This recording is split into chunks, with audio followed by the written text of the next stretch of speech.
I let them stay in my condo, use my SUV, and blow $6,200 on a holiday feast in my own dining area. My father grinned and said, "Perhaps it's time you found your own place." My mother echoed, "There's no space for you here anymore." I felt crushed, honestly. Everyone agreed. Someone muttered, "It's only right." I stayed quiet, but that night I cut off all access and sent a single text. They were stunned, but a bigger shock was coming the next day. "You know," my dad said, twirling his glass like he was starring in a streaming drama, "maybe it's time you got your own spot. Clear out some room for us." I didn't respond. I was too stunned to process it. We were in my dining room at my table, beneath the fairy lights I'd strung up to make the place feel less sterile. Samantha had her legs curled up on the plush armchair I'd splurged on last autumn. Mom was draped in my sweatshirt. Dad was sipping a bottle of red I'd grabbed from the high-end rack, not my usual budget pick, and they were telling me to leave. Mom chimed in, like she'd rehearsed it, "There's just no place for you here now." I feel terrible, truly. Her eyes avoided mine as she spoke.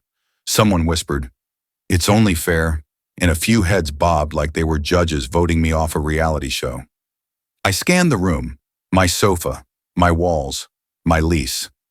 Samantha just arched an eyebrow and sipped from the mug she'd taken from my kitchen that morning, the one that reads, "Solitude in Progress." The irony churned in my gut. I said nothing. I let the silence speak. Let the clink of utensils on plates fill the void where family should have been. What stung wasn't just their words. It was how casually they said them, like I was the visitor. Like I hadn't let them move in, lent them my car, covered $6,200 in rent, groceries, utilities, and vet bills for Samantha's cat this month alone. They lived in my condo, ate my food, used my streaming subscriptions, and now they were finished with me. I lay awake that night on the couch, my couch, since I'd given up my bedroom, staring at the ceiling fan as it spun, as if trying to lull me into silence again. I replayed every favor, every payment, every excuse they offered, every time I stretched myself thin to spare their pride. At 2:23 a.m., I got up. No music, no dramatic pacing, just calm. I opened my banking app, disabled card access, froze utilities, turned off the guest Wi-Fi, opened our group chat and typed one line, "This is no longer your home. Best of luck." Then I set the phone down and returned to the couch. They'd be floored come morning, but that wasn't the real bombshell. 3 hours after my message, I woke to pounding on my door. Not a knock. Pounding. I barely had time to sip my coffee before the yelling began. I opened the door. Dad was livid, shouting that I was heartless. Samantha piped up from behind him, all theatrical and breathless. "He's just upset because we asked him to grow up for once." I stood in the hallway. Mom's sobbing came next, right on schedule. "Just talk to us, please. Don't make this worse." I cracked the door halfway, just enough for them to see my expression, just enough for them to know I was done playing their game. Dad's face contorted into that rehearsed blend of anger and pain he thinks makes him look like a wronged patriarch. "You locked us out? You shut everything off? You're treating us like strangers?" "You're not thieves," I said, voice steady. "You've been living off me," Mom gasped. Samantha huffed, ready to launch into a tirade. I closed the door before she could. They lingered outside for an hour. I didn't open it again. That day I checked my bank account. The emergency savings I thought were secure? Drained. Samantha had access. It was for emergencies. Apparently her new tablet counted. I found the receipts. She'd used my card to buy it the same day she claimed she couldn't afford toothpaste. I didn't text her. I didn't call. I sent her a screen recording of the transaction. Her response? "Chill. It's not like you needed it. You're so extra." I stared at that text for a long time. That was when the switch flipped. 3 days later, I was tagged in Samantha's post. A photo of her at a trendy downtown bistro, grinning with 2 strangers. Caption, "Free from toxic vibes. Chusha, new beginnings. Jarsha, some people never mature." 28 comments. My cousin Bailey wrote, "You deserve calm, hun. You're the resilient one." I didn't respond. I saved screenshots. The next day, my boss texted, "Hey, heads up. Someone called HR said you're using company tools for personal stuff." Anonymous tip. Weird, but letting you know. Only 3 people knew I worked remotely on that laptop. Only one used my guest login daily to scroll social media. Samantha. That night, I found my toothbrush broken in the bathroom. My bed stripped, my favorite sweatshirt missing, Samantha's work. She'd slipped in while I was out, still had a key. I changed the locks that night, added cameras, logged her out of everything, even my music app. Then I called the landlord and removed her from the emergency contact list she never should have been on. I posted one story. Black screen, white text.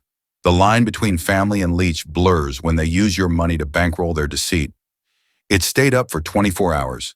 Then I deleted it.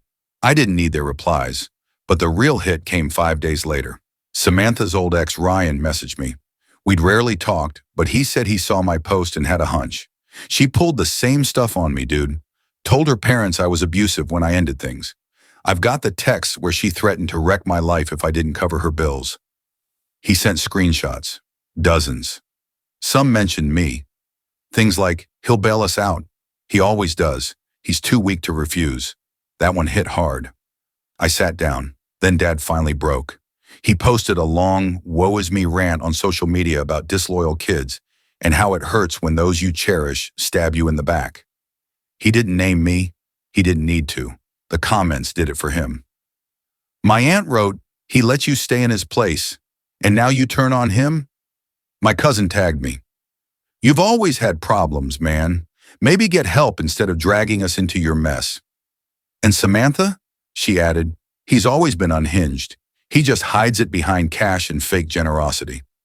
That was when I stopped reacting and started gathering. I bought a new hard drive, dug through old backups, emails, photos, texts. I pulled receipts from payment apps, notes from conversations, even a recording from June when Samantha said, if you're already covering rent, what's one more favor? She giggled when she said it. I didn't. I had everything I needed. And just when I thought they couldn't go lower, Dad called my boss again, this time posing as an anonymous client with a fake complaint. It backfired. HR called me, but I'd already warned them, showed proof of who had access to my devices. My manager told me to keep it private, but thanked me for the heads up. I didn't keep it private. I was done with that. I planned a dinner, Christmas. I said we needed to talk. I made sure they showed up. They didn't know I had evidence. They didn't know who else I'd invited. They didn't know the table was set with truths you don't walk away from unscathed, and I wasn't finished. Not by a long shot. I set the table myself. 4 plates, 4 chairs. The 4th wasn't for me. Christmas dinner in my own condo. The one I paid for, decorated, and was told to leave. This time I picked the guests. They arrived around 6. Dad in his jacket acting like nothing was wrong. Samantha with her fake chuckle. Mom with that, let's keep the peace look she wears when she's about to lie. Smells nice, Dad said, like we were playing family. I didn't reply, just pointed to the table. We sat in silence for a few minutes. I let them eat, let them relax, let them think this was a truce. Then I pulled out the first envelope. Before we dive into this holiday nonsense, I said, I've got something to share. I slid the envelope to Samantha. What's this? She asked. Your online shopping history. Using my card, $3,856.42. Mostly trinkets you flaunt online. Her jaw dropped. I turned to Mom. This one's for you, I said, sliding her another envelope. Screenshots of your text with Samantha, where you said, and I quote, he's too soft to push back. He'll cave like always. She blinked, then reached for her glass. And you, Dad, I said, don't worry, yours is special. I picked up the tablet next to my plate and tapped it. A recording played. If he cuts us off, I'll deal with it. His job's shaky anyway. I'll call his boss if I have to. We'll make him beg. Dad's voice. His mouth opened. Shut. No words came. Just a flush creeping up his face. That's from your call with Uncle Mike, I said. He recorded it. Said you went too far. Sent it to me last night. Mom tried to speak, but I cut her off. Oh, and Samantha? I said, placing a small hard drive in front of her. Recognize this? Her eyes widened. Found your backup. 5 folders. One labeled FAM, dot inside, fake texts, doctored screenshots, and audio you stitched together to make it seem like I threatened you. She stood so fast her chair wobbled. That's not true. Sit down. My voice was low, firm. She sat. Then I delivered the final strike. You tried to tank my career, my reputation. You drained my savings. You called me unstable. But here's what you didn't see coming. I stood and opened the door. In walked Ryan, Samantha's ex. He held a folder. Samantha gasped. What's he doing here? Ryan walked to the table, calm as if he'd rehearsed this moment. Good to see you again, he said, then turned to my parents. I want you to see this. This is a copy of the police report I never filed, about how Samantha harassed me after we split. Here's a printout of her texts, threatening to ruin me if I didn't stay quiet. Samantha stood again. He's lying. He's just bitter. Ryan didn't flinch. He looked at Dad. She told me you believed every lie she fed you, that you sided with her because you resented your son more than you valued the truth. Dad's face paled. Then Ryan turned to me. Thanks for the invite. Hope this helps. He left without another word. Silence trailed him out. I sat down, looked at them. You painted me as the bad guy, sold it to the whole family, but you forgot one thing. I tapped the hard drive. Proof doesn't lie, and neither do people done being exploited. Mom reached for my hand. Please, this doesn't have to get messy. We're still family. No, I said. We're through. Samantha's voice broke. You can't cut us off. We live here. Not anymore. I stood and tossed an envelope onto the table. Your real Christmas gift, I said. A formal eviction notice, effective now. I'm the leaseholder. You're not even on the papers. I gave you a home. You tried to erase me in it. Dad's voice dripped with venom. You'll regret this. I already did, I said. For years. Then I walked to the door and held it open. No one moved. Out. Samantha cracked first. You're serious? Test me. She looked at Mom, then Dad. No one spoke. Finally, they stood, quiet, defeated, broken. As they passed, I handed Samantha another envelope. What's this? She snapped. A report of every unreported payment, I said. All your cash apps. Every cent you took and didn't declare. You called me extra. I call it evidence. They left in silence. No yelling, no pleading, because they knew. This time I wasn't bluffing, and for the first time in years, I wasn't just defending myself. I was winning. The morning after Christmas dinner, I woke to my alarm. For the first time in years, it wasn't because someone needed cash, a ride, or a bailout. It wasn't guilt. It was clarity. I rolled over, grabbed my phone, and started severing ties. The shared streaming account? Canceled. The phone plan with Dad's number? Dropped. The payment card Samantha borrowed? Deactivated. The Wi-Fi in the condo they called home? Shut off. The health coverage I'd extended, just for now? Gone. Everything disconnected. No heads up, no apologies, just silence. The kind that hits harder than shouts. By noon, my phone exploded. Did you kill the Wi-Fi? Samantha frantic. Dude, Mom's crying. She says the fridge stopped. They'll freeze without heat. You for real? I said nothing, because for the first time, I meant it. That evening, I sat alone in my new condo, the one they didn't know existed, the one I'd been quietly building while they mocked, took, and assumed I'd always be there. The fridge was bare. No decor yet, but it smelled of freedom, fresh paint, wood floors, and space that was mine alone. And it hit me. I had nothing left to give them, and that was the best thing that ever happened to me. At 7:52 p.m., I opened a new document. Title, Rules for the New Me. Rule 1. No more emergency handouts. Rule 2. No more justifying myself. Rule 3. No more help when it's just code for stay silent and sacrifice. Rule 4. Don't apologize for walking away from people who torched every bridge, then blamed you for the flames. I sat there reading it, absorbing it like it was gospel. 2 days later, I started therapy.